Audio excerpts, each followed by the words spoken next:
Tres veces en estos versículos dice que las autoridades son servidores de Dios. Quiere decir que ellos un día van a dar cuenta de cómo ellos gobernaron a sus ciudadanos. Ellos son responsables ante Dios. Y como tales, ellos van a dar cuenta de cómo ellos trataban a los ciudadanos. Pero, hermanos, nosotros también necesitamos comprender esto, que las autoridades, por un lado, son servidores de Dios. Están en el mundo para cumplir los propósitos de Dios, para proteger los que hacen bien y para castigar los que hacen el mal. Ese es uno de los propósitos, funciones principales del gobierno.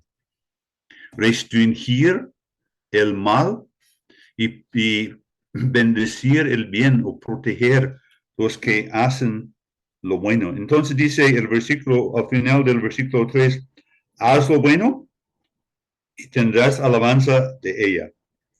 Porque es servidor de Dios, pero si haces lo malo, teme.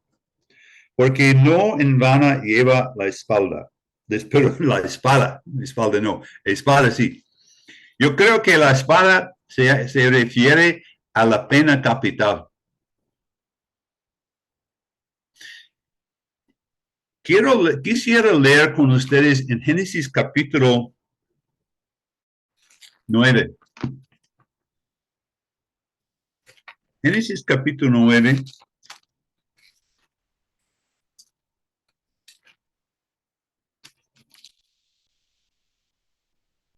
Yo no sé si en Colombia ustedes tienen la pena capital o no, pero en Canadá y hace muchos años ya fue abolida.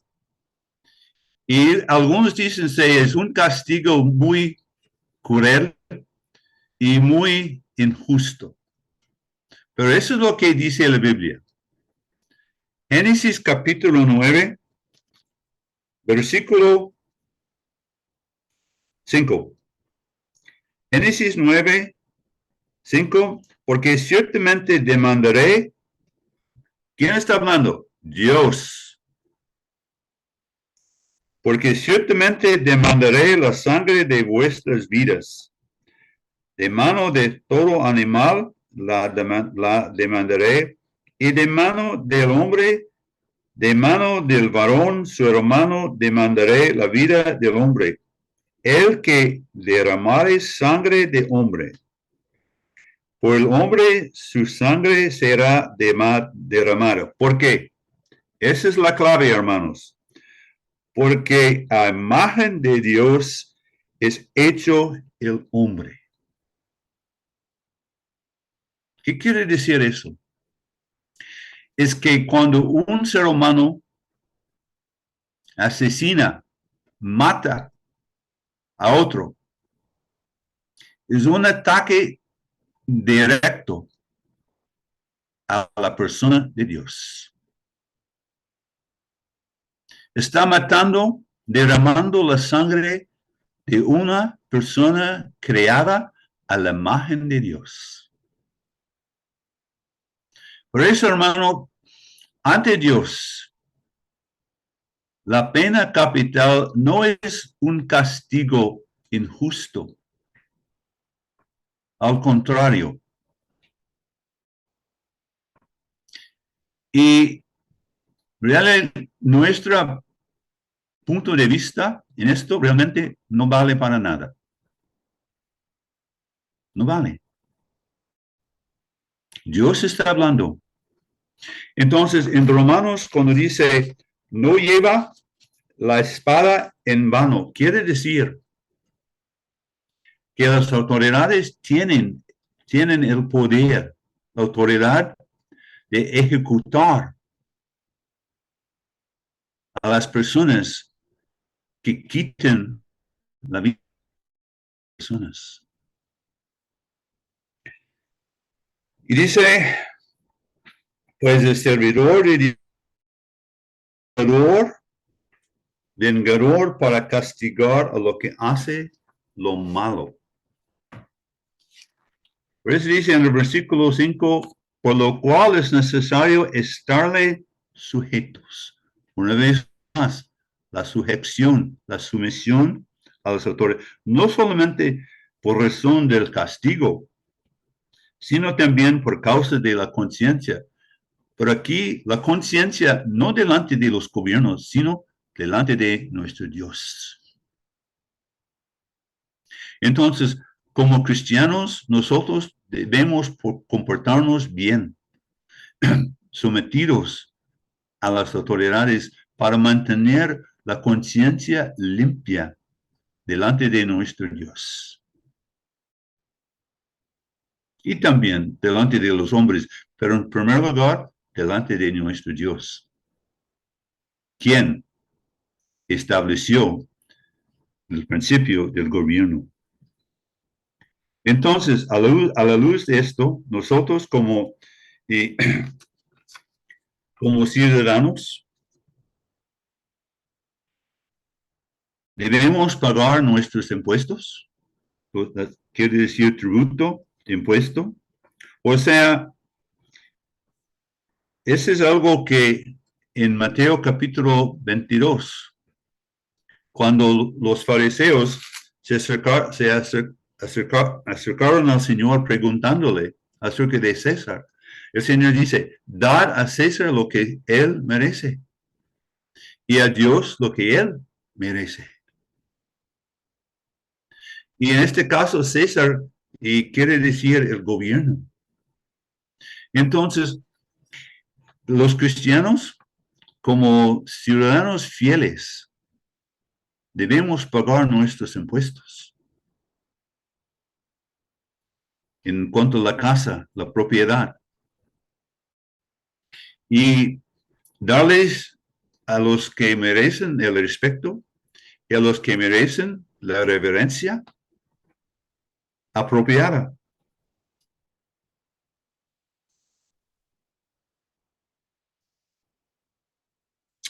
Pero ese es lo que dice la Biblia. Nosotros, como personas salvadas por la gracia de Dios, estamos aquí para representar nuestro Dios. Y si Él nos pide, Él no nos pide, Él nos manda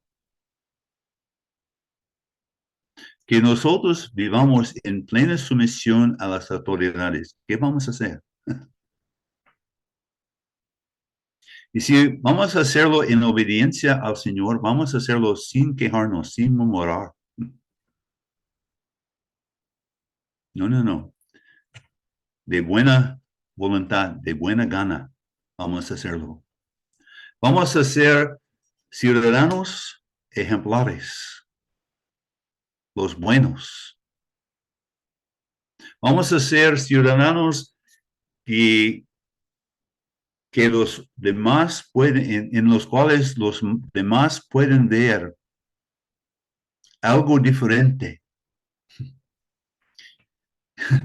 No estoy seguro, pero pienso que en todo el mundo nadie le gusta el gobierno. Nadie. Casi todo el mundo está, por una u otra cosa, en contra del gobierno.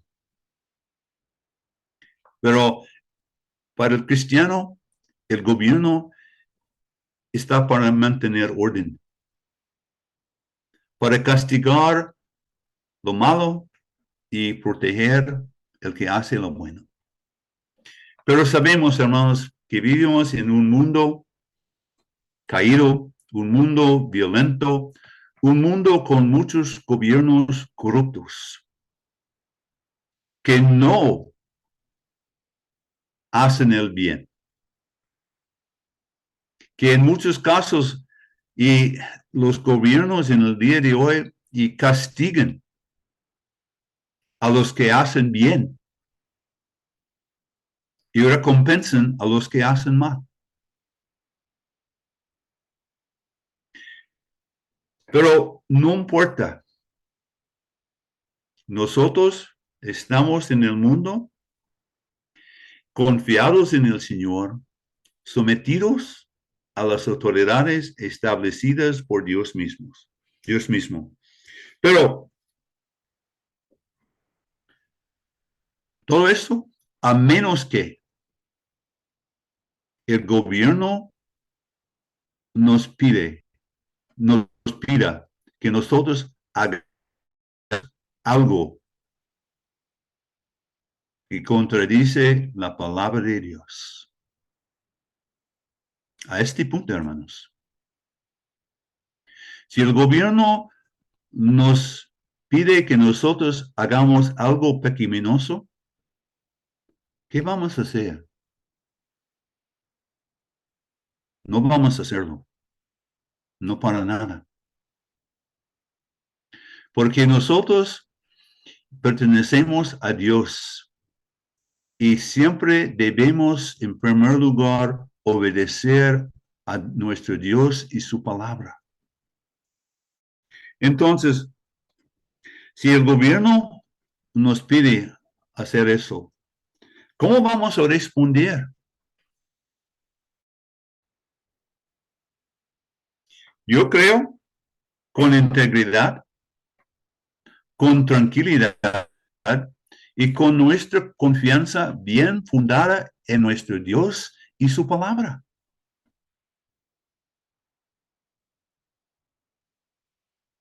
No enojados, no, nada de eso. No quejándonos, simplemente tranquilos, íntegros y confiados en el Señor. Como Pedro y Juan, vamos a buscar y Hechos capítulo 4. Capítulo 4, versículo 18. Hechos 4, 18. Dice, y llamándolos, les intimidaron que en ninguna manera hablasen ni enseñasen en el nombre de Jesús. Versículo 19. Mas Pedro y Juan respondieron diciéndoles, juzgad si es justo delante de Dios obedecer a vosotros antes que a Dios, porque no podemos dejar de decir lo que hemos visto y oído. Capítulo 5.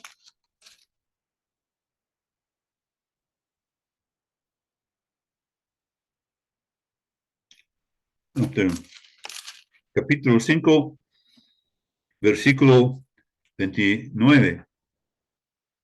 Dice, respondiendo Pedro y los apóstoles dijeron, es necesario obedecer a Dios antes que a los hombres. El Dios de nuestros padres levantó a Jesús, a quien vosotros matasteis colgándole en una madera.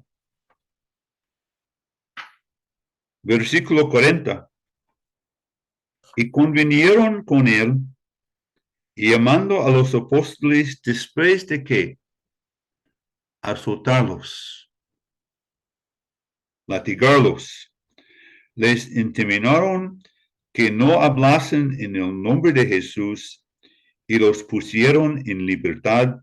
Y ellos salieron de la presencia del concilio gozosos de haber sido tenidos por dignos de padecer afrenta por causa del nombre.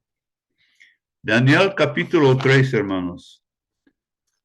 Tenemos el ejemplo en el Nuevo Testamento, pero también en el Antiguo.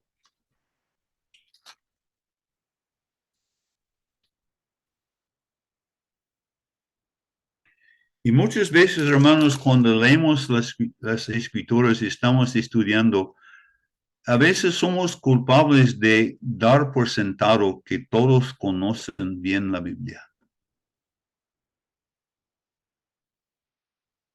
No debemos hacerlo. Todos conocen la historia, no necesariamente, pero tenemos en Daniel capítulo 3 la historia de Nebuchadnezzar y el horno que él hizo, la imagen que él hizo. Y quería que todos la adoraron. Pero los tres amigos de Daniel rehusaron postrarse delante de la imagen. Entonces, en versículo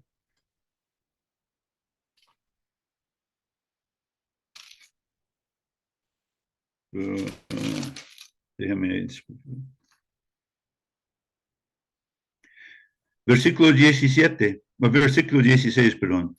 Sadrach, Mesach, Abednego respondieron al rey Nebuchadnezzar, diciendo, hay que recordar que los tres son esclavos y Nabucodonosor es el emperador del imperio babilónico.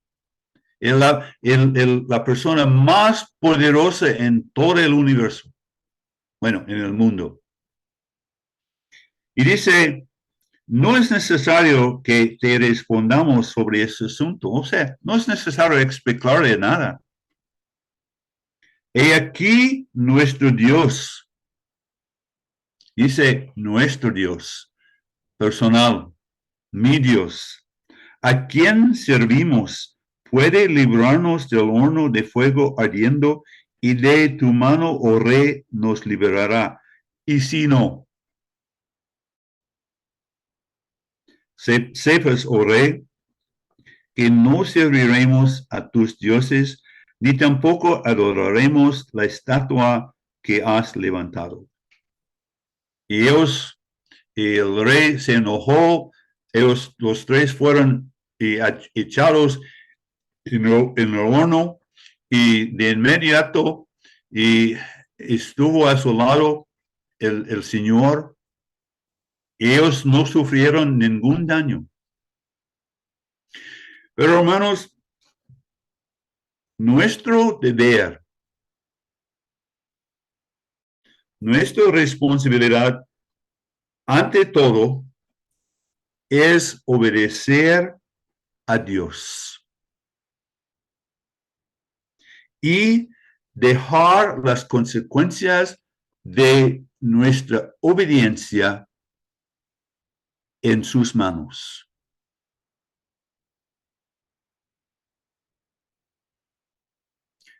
Hermanos, y nuestro deber en el mundo, ante todo, es obedecer a nuestro Dios y dejar las consecuencias de nuestra obediencia en sus manos. En el caso de Pedro y los apóstoles, ellos fueron azotados, latigados. Las consecuencias de su obediencia. Pero se contaban dignos de haber sufrido por causa de qué? Del nombre de Jesús. Los tres amigos judíos ante el rey dijeron, si Dios nos libra, no importa. No vamos a postrarnos, no vamos a adorar la imagen, porque hay un solo Dios. Es como el Señor Jesús dijo a Satanás, hay que adorar y servir a Dios y solo a Él.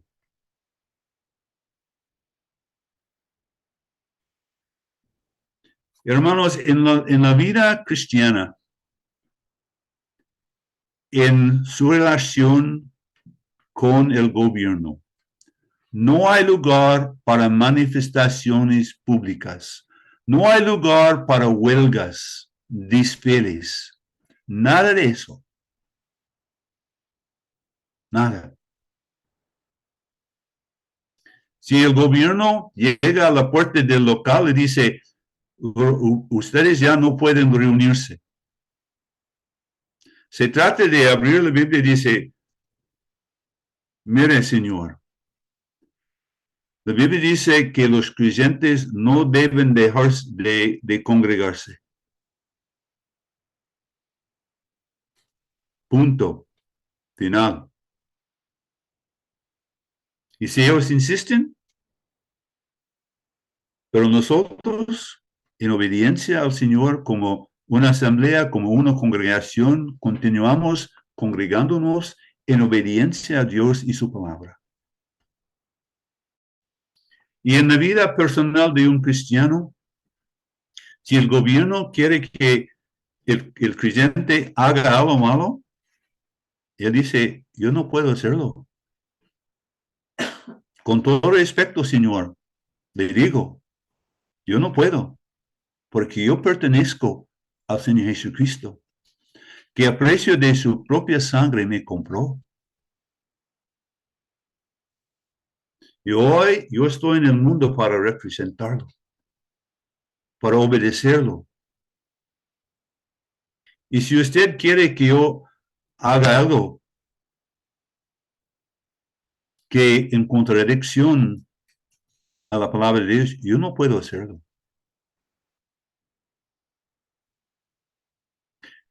Y nuestra confianza está en el Señor. Tenemos nuestras convicciones bien fundadas, basadas en la Biblia. Y no tomamos decisiones caprichosas, hermanos. Porque realmente sabemos que en el mundo ahora hay miles de cristianos creyentes en otros países, otras partes del mundo, que están pagando el precio supremo para obedecer a su Dios. Hay muchos países en el mundo ahora mismo donde hay cristianos que están siendo matados, asesinados. ¿Por qué? Porque escogen obedecer a Dios y no al hombre. No al hombre. Entonces, nuestro y actitud ante el gobierno. En todo caso, hermanos, a menos que el gobierno nos pida que nosotros hagamos algo en contra de la palabra de Dios, debemos hacerlo. Debemos hacerlo. Por causa del Señor, como siervos del Señor, de Dios, para que se cumpla, la voluntad de Dios en nuestras vidas. Yo no sé si el servicio militar es obligatorio en Colombia o no, pero una vez más, el cristiano y delante del Señor debe tomar sus decisiones, sabiendo que el Señor honra a los que lo honran.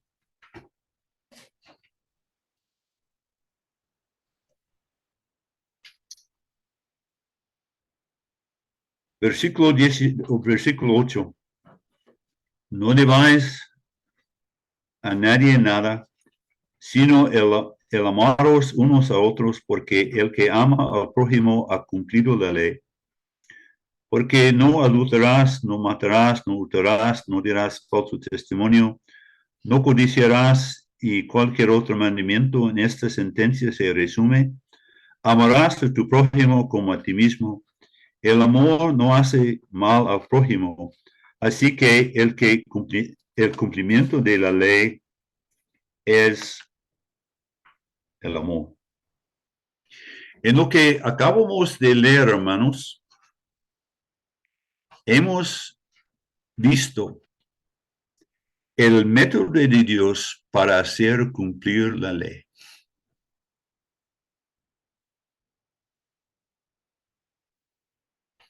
La Biblia aquí cita los últimos 5 mandamientos que tienen que ver con nuestras relaciones con nuestros prójimos. Yo creo que en este caso, el prójimo también incluye las autoridades.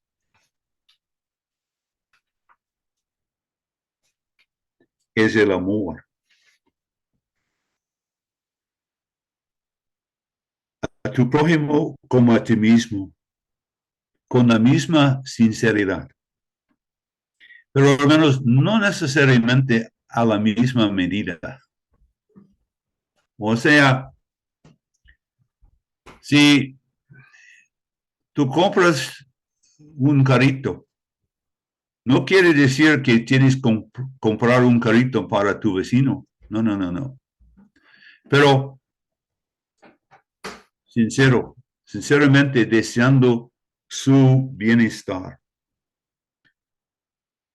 El amor demuestra con claridad la entrega positiva del creyente y su obediencia activa a Dios. Entonces, es el amor. Yo no creo personalmente que este versículo está hablando de que si un cristiano puede endeudarse o no. Este no es la enseñanza. Proverbios 22, versículo 7, enseña con claridad que el que toma prestado es siervo del que lo presta. Entonces, hay gastos normales que tenemos que pagar, la luz, el agua, el gas, otras cosas así. Pero en el transcurso normal de la vida, la deuda que nosotros siempre vamos a deber es la del amor, de amor a nuestros prójimos. Y a veces surge la pregunta, pero ¿cómo vamos a hacerlo? Bueno, el Señor mismo nos ha dado la respuesta. Bueno, ya se acabó el tiempo. Vamos a orar. Padre amado, esta noche te damos gracias por permitirnos una vez más escudriñar tu palabra. Padre, sabemos que hemos estado considerando nuestra relación con el gobierno. Padre, que nosotros podamos encontrar en ti la gracia suficiente para mantenernos y para conducirnos de una manera agradable a ti. Padre, que nosotros seamos ciudadanos buenos en este mundo tan malo. Padre, gracias por mis hermanos en Colombia, que ellos sean ayudados esta noche y en su comprensión y apreciación de tu palabra. Gracias, Padre, y oramos en el nombre del Señor Jesucristo. Amén. Muy buenas noches, hermanos. Amén.